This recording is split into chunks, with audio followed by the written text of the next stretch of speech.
আল্লাহ সম্পর্কে আমাদের কোনো ধারণাও নেই, যার কারণে আমাদের পাপের সংখ্যা বাড়ছে, আমাদের গুনাহ বেড়ে যাচ্ছে।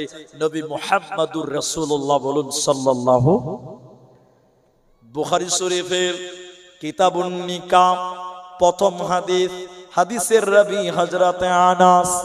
একটু অ্যাটেনশন হন আমার দিকে, হাদিসটা অনেক লম্বা, কিন্তু আমি একটা শব্দ নেওয়ার জন্য আমি বলছি। তিন দলের কিছু লোক নবীজির স্ত্রীদের কাছে এলো।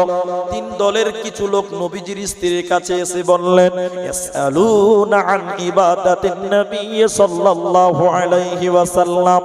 নবীর বিবিগণ তোমরা বলো নবীজি কেমন করে ইবাদত করতেন, কি ইবাদত করতেন বলো। নবীর বিবিগণ নবীর ইবাদত সম্পর্কে জানালেন, এই এই এই এই এই এরকম ইবাদত করতেন। ওদের তিনজনের মধ্যে একজন বলল, না, নবীজির ইবাদত কম হয়ে গেছে, রাসূলের ইবাদত কম হয়ে গেছে, তিনি নবী তাই তিনি কম করেছেন, আমরা নবী নই, আমাদের সঙ্গে আল্লাহর যোগাযোগ নেই, তাই আমাদের বেশি বেশি ইবাদত করতে হবে। একজন বলল, সারা রাত নামাজ পড়বো, ঘুমাবো না। আর একজন বলল, সব সময় রোজা রাখবো, আমি ইফতার করব না। আর একজন বলল, ফালা তাজাওয়াজ, আমি জীবনে বিবাহ করব না।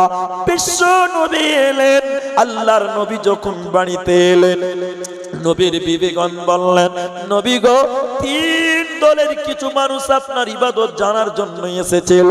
আমরা বলে দিলাম নবী এই রকম করে ইবাদত করতেন। তারা বলল নবীর ইবাদত কম হয়ে গেছে, তাই তারা নবীজির চাইতে বেশি ইবাদত করবে।